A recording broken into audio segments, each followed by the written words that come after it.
मोमिनो, तुम पर रोजे फर्ज किए गए हैं जिस तरह तुमसे पहले लोगों पर फर्ज किए गए थे ताकि तुम परहेजगार बनो। रोजों के दिन गिनती के चंद रोज हैं, तो जो शख्स तुम में से बीमार हो या सफर में हो तो दूसरे दिनों में रोजों का शुमार पूरा कर ले। और जो लोग रोजा रखने की ताकत रखे लेकिन रखे नहीं, वो रोजे के बदले मुहताज को खाना खिला दे। और जो कोई अपनी मर्जी से ज्यादा नेकी करे तो उसके हक में ज्यादा अच्छा है। और अगर समझो तो रोजा रखना ही तुम्हारे हक में बेहतर है। रोजों का महीना रमजान का महीना है जिसमें कुरान अव्वल अव्वल नाजिल हुआ, जो लोगों का रहनुमा है और जिसमें हिदायत की कुली निशानियां हैं और जो हक व बातिल को अलग अलग करने वाला है। तो जो कोई तुम में से इस महीने में मौजूद हो चाहिए कि पूरे महीने के रोजे रखे, और जो बीमार हो या सफर में हो तो दूसरे दिनों में रोजे रखकर उनका शुमार पूरा कर ले। अल्लाह तुम्हारे हक में आसानी चाहता है और सख्ती नहीं चाहता। और ये आसानी का हुक्म इसलिए दिया गया है कि तुम रोजों का शुमार पूरा कर लो, और इस एहसान के बदले कि अल्लाह ने तुमको हिदायत बख्शी है तुम उसको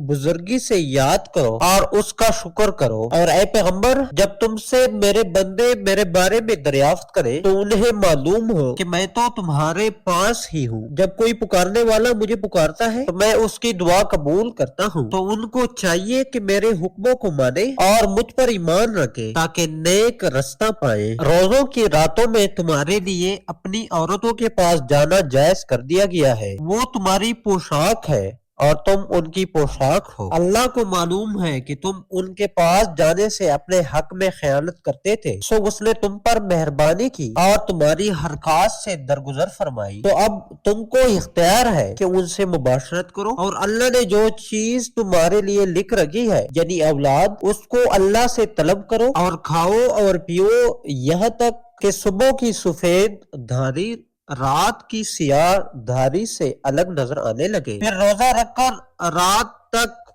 पूरा करो, और जब तुम मस्जिदों में इत्काफ बैठते हो तो उनसे मुबाशरत ना करो। ये अल्लाह की हदें हैं, इनके पास न जाना। इसी तरह अल्लाह अपनी आयतें लोगों के समझाने के लिए खोल खोल कर बयान फरमाता है ताकि वो परहेजगार बने। और आपस में एक दूसरे का माल न हक न खाओ और न उसको रिश्वतन हाकिमों के पास पहुंचाओ ताकि लोगों के माल का कुछ हिस्सा नाजायज तौर पर खा जाओ, और इससे तुम जानते भी हो। ऐ पैगंबर, लोग तुमसे नए चांद के बारे में दरियाफ्त करते हैं कि घटता बढ़ता क्यों है। कह दो कि वो लोगों के कामों की मियादें और हज के वक्त मालूम होने का जरिया है, और नेकी इस बात में नहीं कि हराम की हालत में घरों में उनके पिछवाड़ों की तरफ से आओ, बल्कि नेकोकार वो है जो परहेजगार हो और घरों में उनके दरवाजों से आया करो, और अल्लाह से डरते रहो ताकि कामयाब हो जाओ।